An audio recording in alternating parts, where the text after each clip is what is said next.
Juan Romero, muchísimas gracias por aceptar esta invitación de Contragolpe y de permitirme publicar tu artículo que tiene elementos muy interesantes en mi página entrenoticiasrubenluengas.com. Primero que nada, pues allá ya es muy tarde, ya son más de las 12 de la noche, 12 que en Venezuela. Juan, buenas noches. Buenas noches, Rubén, gracias. No te preocupes por la hora, que yo soy un animal de costumbres nocturnas. Esa es la hora en la que yo acuesto a mis hijas, una de 4 y una de 1 año, y me pongo a trabajar, así que no hay ningún problema. Oye, pero entonces, pobres niñas, las desvelas, Juan, las acuestas muy tarde. No, esta hora es que después de que se han acostado dormido bien, es que yo puedo trabajar. Bueno, a ver, Juan, tenemos esta coyuntura de la llamada, así le llaman, crisis fronteriza entre Venezuela y Colombia, en la que del lado venezolano se ha venido diciendo, no de ahora, sino de hace mucho tiempo, sobre la introducción de paramilitares desde Colombia hacia esta zona de Venezuela, de cuestiones aduaneras, de criminalidad, etcétera. Y tú irrumpes en el escenario de todo esto con algo que por ahí también algunos lo calificaba como teoría de la conspiración, etcétera, colombianizar a Venezuela la estrategia de los Estados Unidos. Tú en tu artículo no lo preguntas, sino que lo afirmas. Yo sí te pregunto, ¿por qué te permites afirmar algo así? Bueno, en primer término, porque lo hago basado en un análisis geopolítico. Es decir, no es nada tirado de los cabellos, parto desde un concepto tradicionalmente y aceptado mundialmente de la geopolítica, que es el espacio vital. Mi tesis es que tanto Colombia como Estados Unidos, pero particularmente Colombia, a través de la relación estratégica que tiene con Estados Unidos, recuerdo que es el segundo socio militar en este momento de Estados Unidos en el mundo. Colombia dedica el porcentaje más alto de su PIB en inversión en gasto militar en toda América Latina, ¿no? Y eso lo transforma. Colombia tiene 10 bases militares que funcionan con total libertad, con el apoyo y la anuencia de los Estados Unidos, y eso a mí me hace ver que los Estados Unidos y Colombia tienen una relación en términos de lo que la geopolítica alemana llamó el espacio vital, Lebensraum en alemán. Eso es la tierra que un Estado es capaz de defender o conquistar para permanecer creciendo o reproduciéndose. ¿Por qué señalo yo esto? Bueno, porque hay antecedentes de tipo histórico, Rubén, y amigos que nos escuchan, que hacen ver cómo Colombia desde el siglo XVI ha tenido la pretensión de expandir su espacio vital, aunque ese concepto, insisto, es construido en el siglo XIX, pero la práctica está presente desde el siglo XVI hacia el occidente venezolano. Y eso tiene varias razones de tipo geográfico. Y es que todo el oriente colombiano, es decir, ese territorio que hoy denominamos los departamentos de La Guajira, el departamento del Cesar, el departamento del norte de Santander, parte del departamento de Boyacá, parte del departamento del Arauca, parte del departamento de Vichada y parte del departamento de Guainía en el oriente colombiano, para sacar la producción, porque además son todos espacios con una gran potencialidad agrícola, se les hace muy difícil sacarlo por el Atlántico, por la parte noroeste de Colombia, quise decir, porque hay 3 formaciones montañosas que se lo impiden. Está la cordillera oriental, donde está la serranía de la Macarena, está la Sierra Nevada de Santa Marta y la cordillera central, ¿no? Y eso genera un bloqueo natural. Por lo tanto, todo el oriente colombiano tiene como salida natural el occidente venezolano, a través de Táchira y el estado Zulia. Eso es algo que no es nuevo, insisto. Fíjate, por ejemplo, que cuando comenzó el proceso de poblamiento en ese espacio, por ahí por 1552, fue una acción fomentada desde el Cabildo de Pamplona. La Fundación de Mérida, que es una población en Venezuela, es de 1558, impulsada desde Pamplona. La villa de San Cristóbal, que es la capital del estado Táchira, ¿okay?, es fundada también con un impulso desde Pamplona en 1576. Hay un puerto en el sur del lago que se llama Gibraltar, que es fundado en 1592 con la función esencial de dar salida al café, al tabaco, al maíz, al cacao, que se cultivaba en todo el oriente colombiano y que era muy difícil salir por los lados del Darién, por lo que es actualmente la frontera de Panamá. Eso permaneció y se acrecentó porque en el año 1777 se crea la Capitanía General de Venezuela. Y cuando se crea la Capitanía General de Venezuela, entonces ese territorio por el cual el oriente de lo que es hoy Colombia y que en ese entonces era el Virreinato de Santa Fe, ya no podía sacar libremente su mercadería porque estábamos hablando de un límite entre un virreinato y una Capitanía General. Y comienza entonces los grupos propietarios del oriente colombiano a buscar de alguna manera mecanismos a través de los cuales pudieran anexarse el occidente venezolano. Eso se ha mantenido constante, ha sido una constante durante todo el siglo XIX, y cuando apareció el petróleo en términos comerciales a partir de 1914 en Venezuela, ese occidente venezolano cobró mayor importancia aún, y aunado al hecho de que en la década del 50 estudios geológicos encargados por Colombia sobre lo que es el Golfo de Venezuela históricamente demostró la existencia de grandes reservas de petróleo y de gas contenidos en ese espacio. Todo eso ha incrementado en los últimos años ese proyecto de expandir el espacio vital del oriente colombiano hacia el occidente venezolano. Como en términos reales eso no podía concretarse, porque el Tratado de Límites entre Venezuela y Colombia, producto del laudo español de 1891, es muy claro al respecto, ¿okay? Sin embargo, a partir del gobierno de Uribe en el año 2000, comenzó un proceso, y lo pongo entre comillas, de reinserción de los elementos de las Autodefensas Unidas de Colombia. Esos elementos progresivamente se desplazaron hacia la frontera venezolana. Nosotros tenemos estudios, como tú muy bien leíste, yo pertenezco a un colectivo que creamos, se llama Colectivo Combate por la Historia, que rememora, por cierto, el famoso libro del historiador francés asesinado durante la Segunda Gran Guerra, Marc Bloch, ¿no? Porque intentamos eso, crear historia para combatir, y combatir en el sentido de la palabra, pues, del instrumento. Entonces, la importancia estratégica que tiene el occidente venezolano ha hecho que Colombia defina la necesidad de expandir su espacio vital, y hay un proceso oculto a través del cual sectores políticos colombianos muy conservadores han auspiciado la penetración paramilitar en Venezuela. Comenzó inicialmente con una estrategia de penetración donde los paramilitares amenazaban al AMPA común y amenazaban a todo aquel en poblaciones aquí en donde yo vivo, en la frontera con Colombia, en Maracaibo, en la capital del estado Zulia, o en Táchira, o en Mérida, o en Apure, o en Puerto Ayacucho, en el estado Amazonas, que limita con el departamento de Vichada y con el departamento de Guainía de Colombia. Comenzó con amenazas para todo aquel que estuviera deambulando después de las 10 de la noche, o ejerciendo prostitución, o vendiendo drogas. Inicialmente la población lo recibió muy bien, porque eso significó de alguna forma una baja en los índices delictivos. Pero después estos mismos grupos paramilitares comenzaron a controlar todo eso y a amenazar, a sobornar, a extorsionar, a secuestrar, a contrabandear, y entonces eso fue generando un proceso muy peligroso. Cuando hablamos además de colombianizar a Venezuela, lo referimos para el hecho de tratar de que en Venezuela no exista lo que Weber denominó un ejercicio legítimo de la violencia por parte del Estado. A eso es lo que nos referimos con colombianizar a Venezuela. Colombia es un Estado fallido en ese sentido, un Estado donde hay un Estado formal, que es el Estado sin lugar a dudas que encabeza el presidente Santos, pero hay dos Estados más paralelos. Está el Estado paramilitar de grupos de derecha ligados a los terratenientes, y está el Estado insurgente de izquierda dirigido por la FARC-ELP.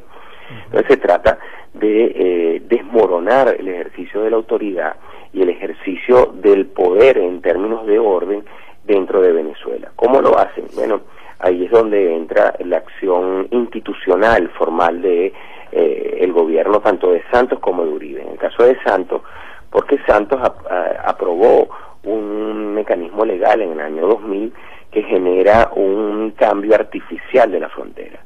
Es decir, como todos ustedes saben, en todas partes del mundo hay una especie de banco central. Bueno, en todas partes no, en Estados Unidos no hay un banco central, pero en las demás partes de Europa y de América Latina hay un banco central que establece la relación entre la moneda local y el dólar.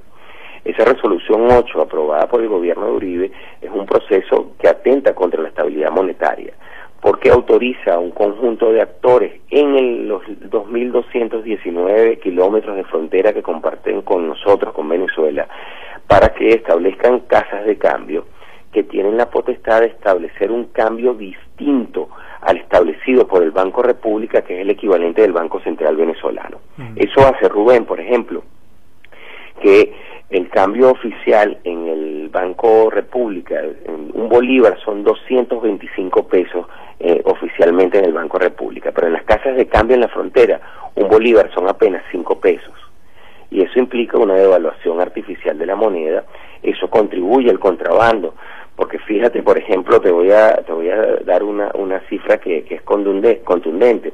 El sueldo mínimo de un colombiano son 664.000 pesos.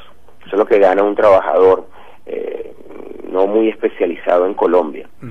Cuando ese trabajador cambia ese 664.000 pesos en las casas de cambio en la frontera, se le transforma en bolívares venezolanos en 145.000 bolívares.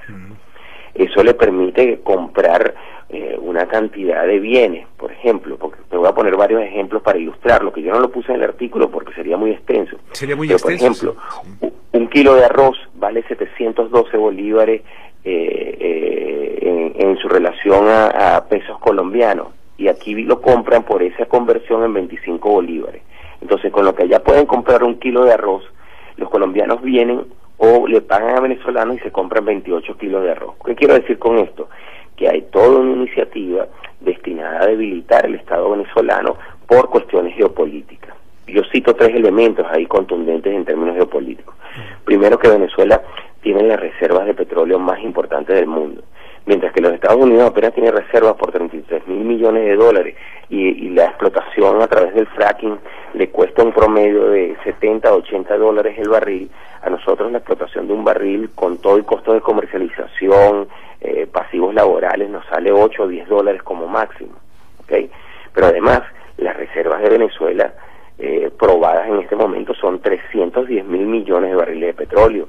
Pero sabemos que, por ejemplo, porque la propia Agencia Internacional de Energía y el informe del 2014 de la British Petroleum habla que la faja petrolífera Hugo Chávez, o la que se conoce también como faja del Orinoco, tiene capacidades extraíbles de 510.000 millones de barriles de petróleo, Rubén. Sí.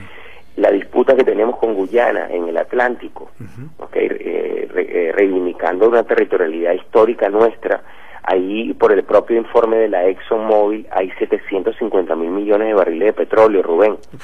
Y en el espacio de las áreas marítimas que estamos delimitando todavía con Colombia, que es el Golfo de Venezuela, los propios informes de diversas transnacionales hablan de 540.000. Si sumas todo, Rubén, Venezuela, solo Venezuela, tiene 1 billón, escúchese bien, 1.800.000 millones de barriles de petróleo extraíbles. Toda la península arábiga, Kuwait, Qatar, Yemen, Omar, Irán, Irak, Emiratos Árabes Unidos, Arabia Saudita, tiene 880.000 millones de barriles extraíbles.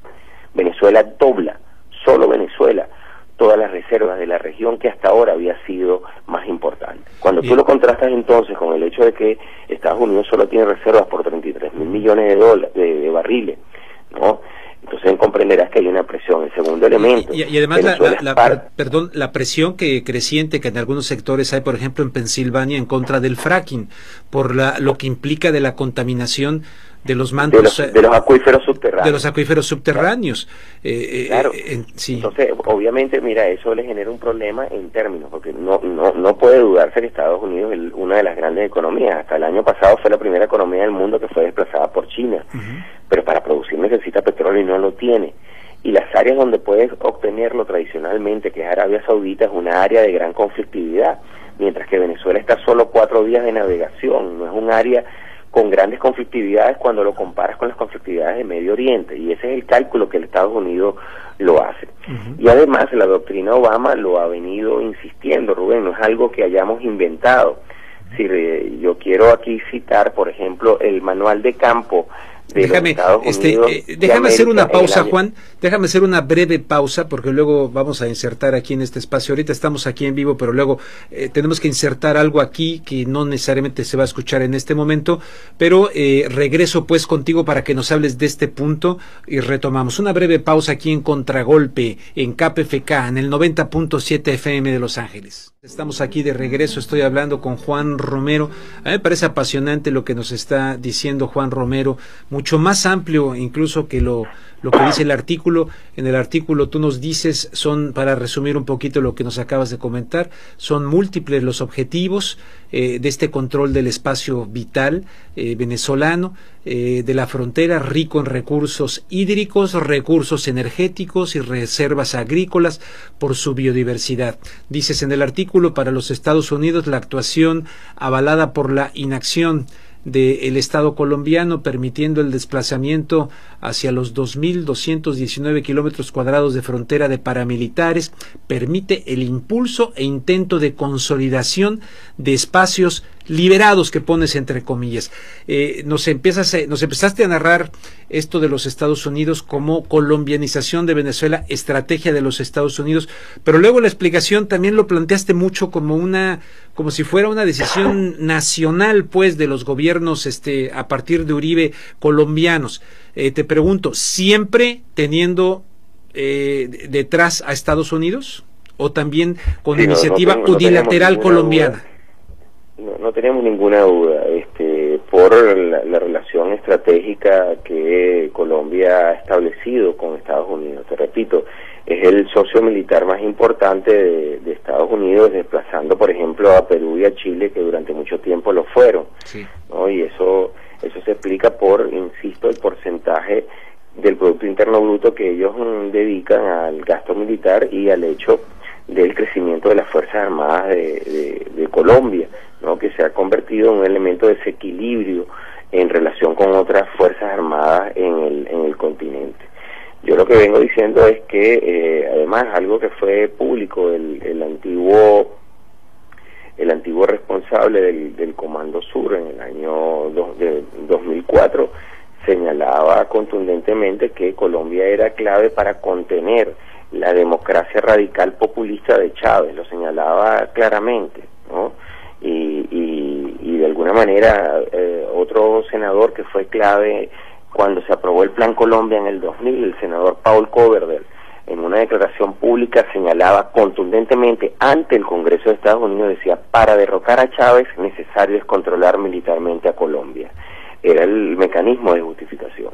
Nosotros lo que señalamos es que, sin lugar a dudas, por el nuevo papel de socio estratégico que los Estados Unidos le ha asignado a Colombia, por la situación privilegiada de Colombia en relación con Venezuela, por la cercanía de Colombia a las reservas de petróleo de Venezuela y por lo que significa en términos de mal ejemplo, y le pongo entre comillas, la revolución bolivariana, obviamente sale mucho más económico utilizar a Colombia que intentar algún tipo de agresiones. Ahí yo manifiesto contundentemente mi distanciamiento con algunas posiciones oficiales de mi Cancillería. Yo creo que el escenario de invasión de Estados Unidos es un escenario de último momento, muy extremo. Ellos van a recurrir a lo que se llama Black Operation, ¿no? Operaciones negras, que insisto, decía, eso están establecidas en el manual de campo del Ejército de Estados Unidos y en la orden del 30 de septiembre del 2009 sobre fuerzas de guerra no convencional, ¿no? Que tiene que ver con la creación de una unidad que fue denominada la Special Force Unconventional Warfare, ¿no? Y que ha generado lo que se llaman operaciones encubiertas. Yo soy de los que cree que esta introducción de paramilitarismo tiene que ver con una operación encubierta, ¿no? En donde Colombia, de alguna manera, salía públicamente de un problema, como era la aparente desmovilización de sectores que están acusados de violaciones y desapariciones muy grandes. Tú ahora aceptabas 26.000 desaparecidos o muertos entre 2006 y 2015. Yo creo que Colombia está por encima de ese promedio fácilmente, y eso te habla de un gran impacto. Pero los Estados Unidos no se van a atrever, en mi criterio, insisto, no es la posición de la Cancillería venezolana ni del gobierno gobierno venezolano, no se van a atrever a una invasión directa, sino que han estado actuando a través de un debilitamiento interno. Esa resolución 8 de la que yo te hablaba ha sido utilizada para financiar subrepticiamente a estos grupos paramilitares y generar una penetración en Venezuela, aquí en el estado donde yo vivo, en el estado Zulia, que es un estado fronterizo.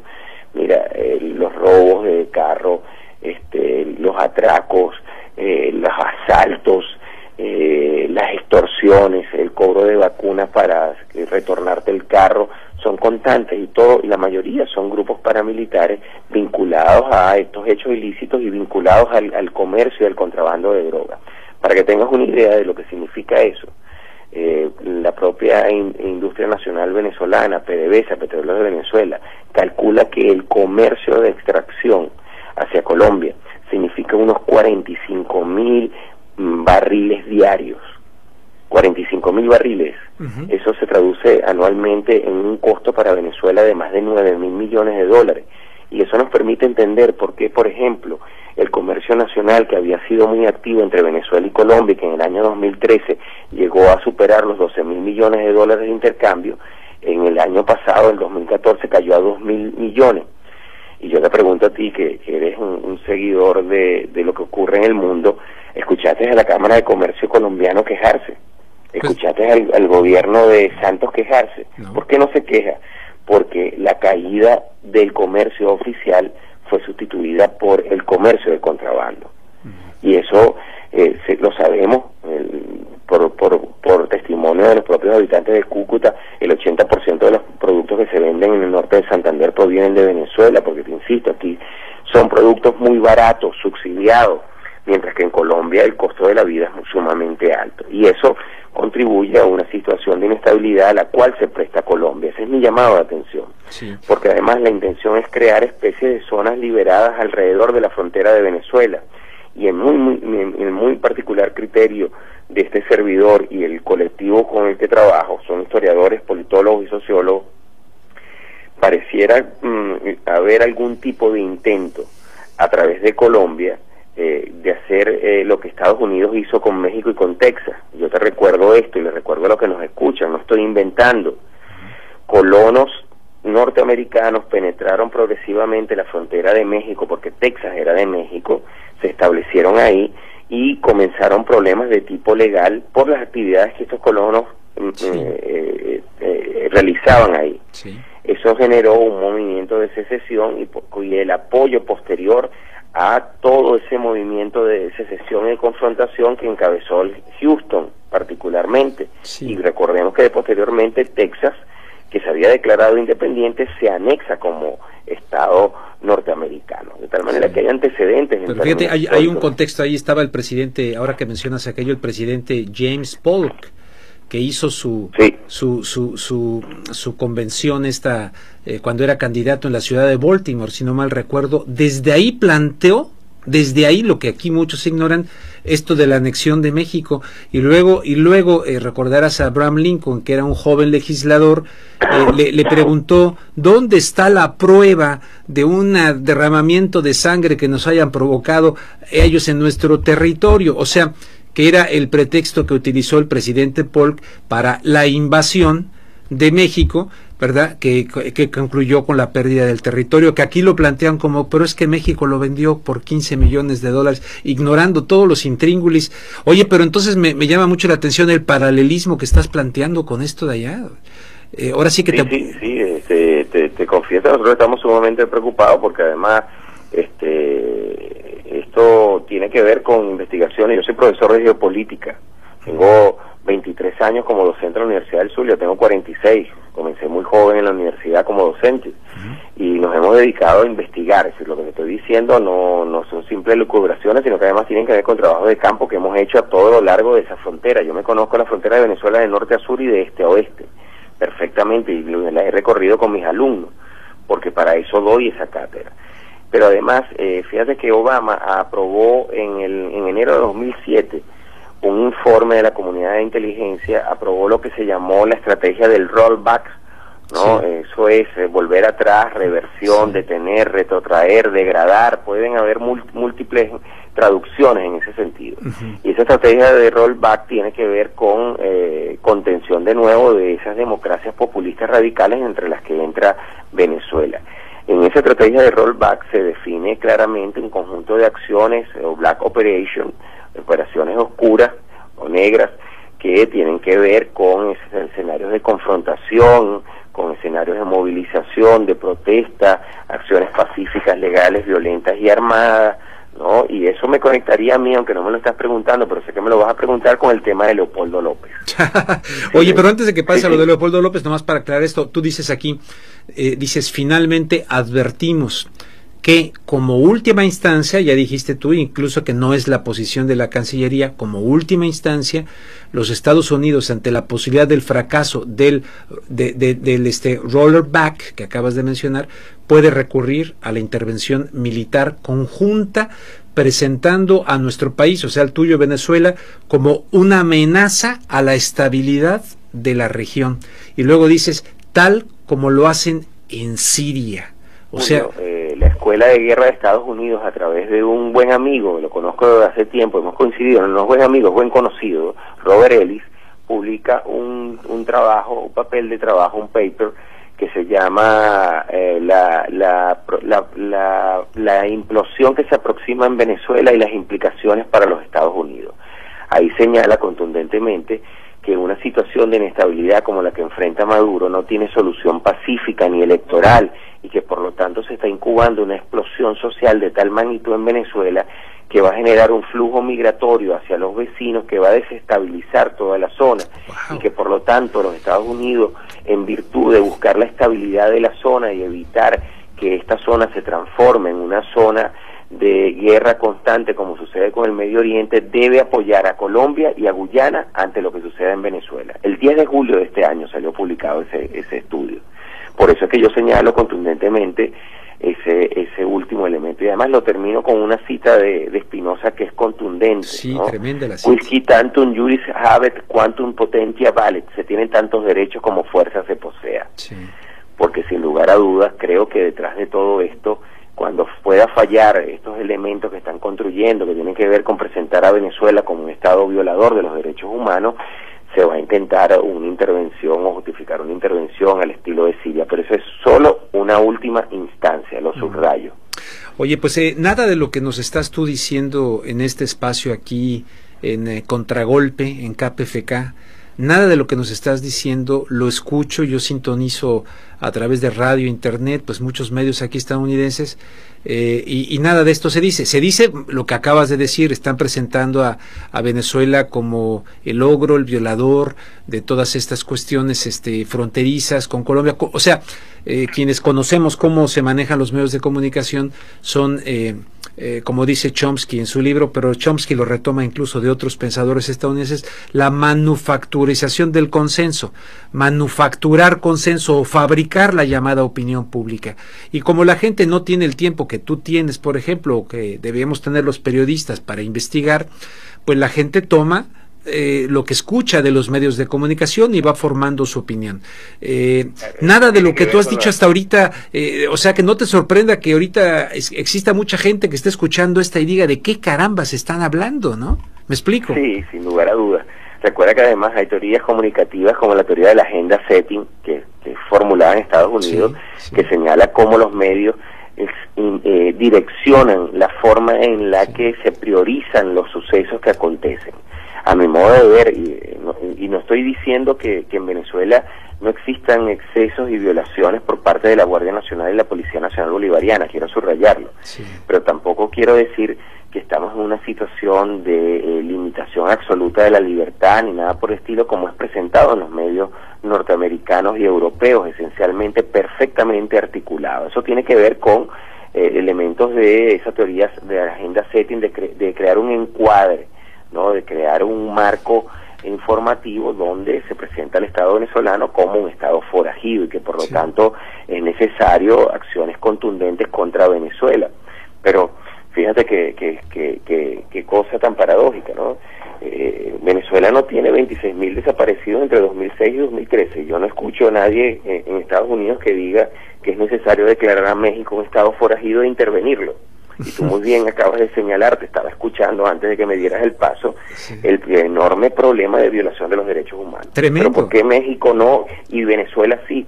Bueno, porque obviamente Nieto no es Maduro, indudablemente, o Maduro no es Nieto. Yo lo he comentado en diferentes espacios y el hecho de comentar eso, pues bueno, tremendo. No quiero plantear aquí ningún tipo de cosa que suene como a queja. No, yo estoy muy contento y muy en paz pero evidentemente he tenido que pagar un alto precio por este tipo de cosas, ¿no? Y los planteábamos desde los llamados mainstream media de los Estados Unidos cuando estuvimos en ellos, porque se supone que esa es la democracia, pero pues muchos medios no les gusta el tema. Entonces, claro. Esto nada más para rematar esto que tú dices de la teoría de la agenda setting, bueno, que de hecho se toma del concepto de la palabra to set de inglés, que es la teoría del establecimiento periodístico de temas de discusión. Se establece, yo estoy convencido, incluso nada más saliendo, que lo del famoso Donald Trump, y del Donald Trump es un entertainer en esta línea. Correcto. Justamente, ¿no lo crees? Y está en términos de estrategia de comunicación política, le está resultando muy bien. Se está resultando de maravilla, ¿no? Y en torno a ese personaje hay quienes le ayudan para establecer el show, ¿verdad? Y no se llega verdaderamente al fondo.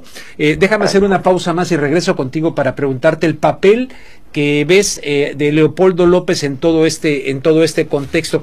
Yo nada más anticipo y lo digo abiertamente, si alguien como Leopoldo López hubiese hecho en los Estados Unidos lo que hizo Leopoldo López en Venezuela, aquí en Estados Unidos, pues yo creo que le dan inyección letal, ¿no?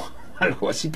Pero a ver, hago una pausa y regreso pues con Juan Romero. Entonces, Juan, fíjate qué rápido se nos fue el tiempo, nos quedan como 10 minutos de este programa. Has dicho cosas realmente muy, muy interesantes. Ahora sí que yo mismo voy a escuchar el programa cuando lo subamos a YouTube y analizarlo y empezar a estudiar muchas de las cosas que nos has compartido esta noche. Leopoldo López, ¿qué papel en tu opinión está jugando porque mediáticamente toda esta cuestión? Y no sé si estás de acuerdo con lo que dije, de que si Leopoldo López, no digamos aquí, con la llamada ley Mordaza en España, dado que tienes ahí al señor Felipe González y Mariano Rajoy, están muy activos los españoles en el tema, con la ley Mordaza esta de Rajoy, allá en España, estaría preso Leopoldo López, pero mucha gente dice que no, que Leopoldo López no hizo nada, que es un preso político. Sí, mira, yo te explicaba que uno de los elementos de la rollback, la estrategia de volver atrás, tiene cuatro etapas que nosotros hemos definido muy bien y hemos estudiado. Primero, es la combinación de diversas formas de lucha, pacíficas, legales, violentas y armadas. Segundo, tiene que ver con estrategias discursivas de legitimación del proceso de insistir en la ingobernabilidad. Tercero, la utilización del conflicto social como un vector para acumular fuerzas y golpear. Y cuarto, y esto se asocia con la estrategia del paramilitarismo, control territorial y escalamiento del conflicto. Yo creo que Leopoldo se prestó para esto. Los que hemos estudiado los movimientos sociales, sabemos que en todo movimiento social hay un movimiento más radical y más violento que otro, ¿no? Sucedió con Gandhi en la India, sucedió con Martin Luther King y toda la etapa en la propia Revolución Mexicana. No era la misma posición de Zapata que la posición de Villa, por ejemplo, ¿no? Eso es algo muy común. Entonces, en mi tesis, Leopoldo se prestó para esto. Como tú muy bien señalas, en otra circunstancia, en cualquier otro país, Leopoldo estuviera con una condena mucho más alta. Ahora, en el caso de Leopoldo es interesante algo, ¿no? Porque la defensa de Leopoldo dice que él no hizo llamados directos a quemar carros ni a matar. Sí. Pero el juicio de Leopoldo, compañero Rubén, desde el punto de vista de análisis del discurso, introduce una discusión muy importante, ¿no?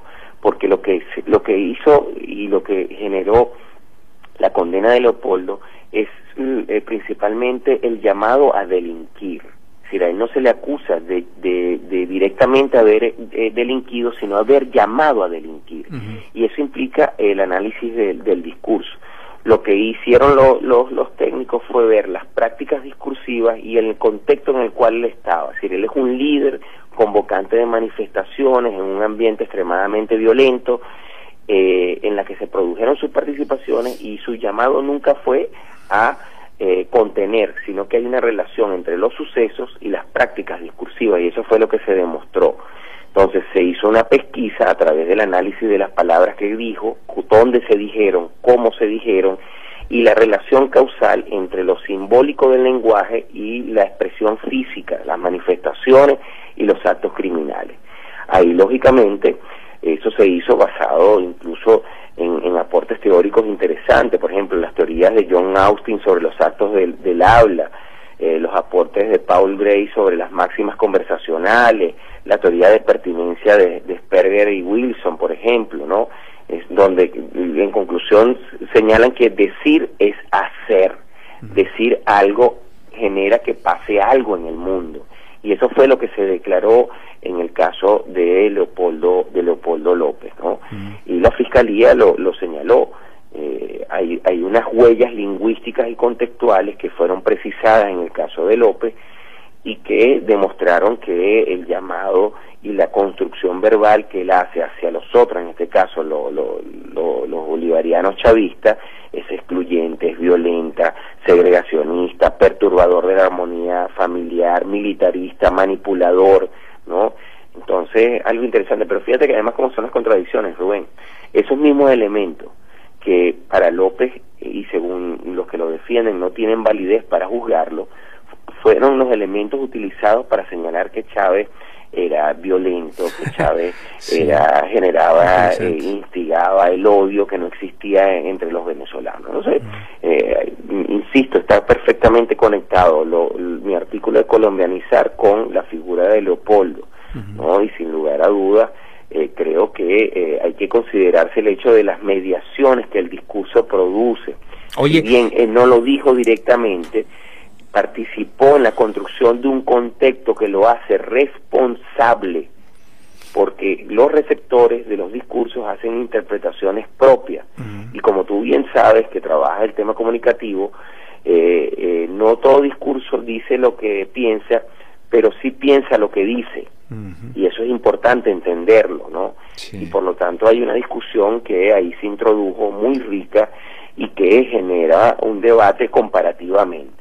Coincido contigo, critican a Venezuela, pero no ven los delitos de opinión que se castigan ahí en Estados Unidos, donde tú estás, o en otras partes de América Latina, pero en Venezuela entonces son violaciones. No, ahorita están desatados los mismos, y soy totalmente partidario de que en cualquier lugar del mundo, llámese Venezuela, México, Estados Unidos, donde sea, el periodismo tiene que ser crítico, y crítico en función del poder, y creo que Venezuela no es la excepción, y actos de corrupción que hay, en fin, hay que estar en aquello, pero cuando desde acá, pues te atreves a decir, oigan, momento, es que los mismos que yo escuché, incluso algunos compañeros míos, que no tocaban a señor Bush ni con el pétalo de una rosa cuando estaban masacrando niños inocentes en Irak, y ahí sí, al señor Dick Cheney, ahí lo pasaron por alto. Esos mismos se han soltado como jaurías, ¿no? En este tema, ahorita por aquí alguien nos manda un tal Valium psicoactivo, nos manda, dice, ay, qué prochavistas tan más pendejos, nada que ver. Bueno, ya te lo compartí por ahí. Con ese tipo de análisis, ojalá que nos criticaran el programa, pero con un poquito más de estatura, ¿no? Te quiero hacer una pregunta. Maduro anuncia reunión con el presidente Santos de Colombia el próximo lunes 21. Dice, ha propuesto un pacto de coexistencia de paz, de convivencia de modelos, un pacto de paz de hermandad, un pacto eterno. Yo estoy listo para firmarlo, dijo Maduro. Con lo que tú nos acabas de decir, que no está el señor Maduro consciente de tu análisis, porque por muy que se reúna con el señor Santos, pues el señor Santos sería una pieza más de este tablero de ajedrez perverso que nos acabas de denominar, de explicar. Yo creo que Nicolás está perfectamente consciente de eso, pero sin lugar a dudas insiste en la vía diplomática de solución. Yo no coincido, yo soy de los historiadores y de los generadores de opinión que sostenemos el mantenimiento del cierre de la frontera hasta tanto los mecanismos que perturban económicamente la convivencia desaparezcan. Eso es, modifiquen la resolución 8 que permite tipos de cambio dispares, modifiquen la resolución 568 del año 2013 que legaliza el contrabando de gasolina y otro conjunto de elementos que nos generan a nosotros una pérdida y que nos producen, particularmente aquí donde yo estoy en la frontera, una situación. Yo te pongo este ejemplo, mi hija menor tiene 1 año y un paquete de 20 pañales de una de las marcas transnacionales normales, ¿no? Cuesta normalmente acá 120 bolívares. No se consigue, y entonces ese mercado de contrabando auspiciado en relación con el precio de frontera pretende vender ese pañal que cobran en 120 bolívares en 1.800 bolívares. Eso genera unas perturbaciones que tienen efectos perversos. Y no te olvides, Rubén, que esto es un año electoral, es decir, en diciembre, el 6 de diciembre, se renueva la Asamblea Nacional y por lo tanto creo que se juega con la emotividad del voto y eso tiene que ver con el hecho de que en términos de plataforma política la oposición no tiene una plataforma alternativa. La plataforma discursiva de la oposición a Maduro es que el gobierno ha fracasado, que el socialismo bolivariano no es exitoso. Ahí yo además siempre introduzco la salvedad: no hay socialismo bolivariano, lo que hay es un capitalismo de Estado, que no ha transitado esa vía, pero eso necesitaríamos otro programa para explicar mi criterio en esta relación. Qué interesante, pero lo hacemos el programa, vamos a plantearlo para, no para este miércoles, pero sí que me hables de esto, de este capitalismo de Estado y no del tal socialismo del siglo XXI, ¿no? Es muy interesante lo que acabas de decir. Con gusto. Juan, agradezco mucho la oportunidad de expresar mis pareceres y sobre todo lo que investigamos. No, al contrario, te agradezco muchísimo. Siempre he creído en la posibilidad de que la gente tenga alcance opiniones de esta naturaleza. Déjame nada más decirle rápidamente a las personas, porque veo mucho movimiento en Twitter, y quiero decirles que pueden encontrar a Juan, al historiador Juan, profesor universitario, analista político, pensador, crítico, irreverente e impertinente, comprometido con sus ideas. Así dice, lo pueden encontrar como @historiador Juan en su cuenta de Twitter, @historiador Juan. Yo te agradezco mucho, me encanta a mí escuchar puntos de vista inteligentes, esté uno no de acuerdo con ellos. En este caso estoy de acuerdo con mucho de lo que dijiste, otra parte la ignoro, tengo que ponerme a estudiar para seguirte el paso de lo que nos has dicho esta noche en Contragolpe. Te agradezco muchísimo, Juan, y estamos en contacto. Perfecto, Rubén, muy amable, gracias por la oportunidad y saludos a todos, y mi respeto. Muchísimas gracias. Bueno, pues ya tienen al historiador Juan Romero.